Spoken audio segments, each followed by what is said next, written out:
তো আমি এই মুহূর্তে আছি জোকুলসরলেন গ্লেসিয়ার আইসল্যান্ডে। আর আমার পেছনে যেটা আছে ওটা একটা আইসল্যান্ডিক গ্লেসিয়ারেরই ভগ্নাংশ, মানে গ্লেসিয়ারটা ভেঙে ভেঙে যাচ্ছে আবহাওয়া জলবায়ু পরিবর্তনের জন্য। তো তার কারণে শুধু আইসল্যান্ড না, সারা পৃথিবীতে স্পেসিফিক্যালি সাবপোলার রিজিয়নে প্রচুর গ্লেসিয়ার মেল্টিং দেখা যাচ্ছে, বা গ্লেসিয়ার রিট্রিট বলে যেটাকে। আমাদের ক্ষেত্রে দেখতে পাচ্ছ, দাঁড়া আমি ওই ক্যামেরা করে দেখতে পাচ্ছ ওইদিকে ওই দূরে যেটা হচ্ছে ওটা গ্লেসিয়ার। আর আগে গ্লেসিয়ারটা পুরো এগিয়ে গিয়ে এখান দিয়ে গিয়ে সমুদ্রে গিয়ে মিশতো, ওইখানে সমুদ্র আছে, ওটাকে ড্যাম অ্যান্ড বিচ বলা হয়।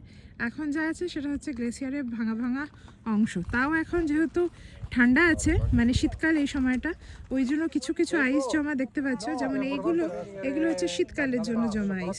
গ্লেসিয়ারের আইস একদম ব্লু হয়, ওই যে ওই আইস যেটা দেখতে পাচ্ছ একদম ব্লু, সেটা হচ্ছে গ্লেসিয়ারের আইস। সেটাও দেখা যাচ্ছে, ওইগুলো অ্যাকচুয়ালি গ্লেসিয়ারের চাঙ্ক ভেঙে ভেঙে পড়েছে। এবং কাম সামার এইগুলো সমস্ত আস্তে আস্তে সমুদ্রে মিশে যাবে এবং মেল্টও হয়ে যাবে। এইখানে বেশ কিছু হাঁস দেখতে পেলাম আমরা, আর সিলও দেখতে পেলাম। সিলগুলো দূরে দূরে আছে, ওই দূরে আমি অ্যাকচুয়ালি খালি চোখে দেখতে পাচ্ছি, বাট আমার মনে হয় না ক্যামেরা নেবে। ওই যেমন ওখানে একটা কালো জিনিস, ওটা একটা সিল। এবং এখানে বেশ কিছু সিল আছে, সাঁতার কাটছে, দেখতে খুব সুন্দর লাগছে। এখন বাজে 5:30। গ্রীষ্মকালে এখানে খুব সুন্দর সানসেট দেখা যায়। এটা যেমন একটা গ্লেসিয়ারের ভগ্নাংশ এখানে এসে পড়েছে। এই আইসটা তুলে নিয়ে দেখাই। এটা একটা গ্লেসিয়ারের আইস, বরফের ভগ্নাংশ আর কি। এর মধ্যে কোনো আইস ট্র্যাপ নেই, দেখতে পাবে, অসাধারণ।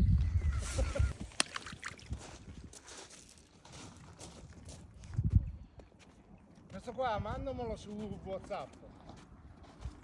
Dopo col wifi. Col wifi.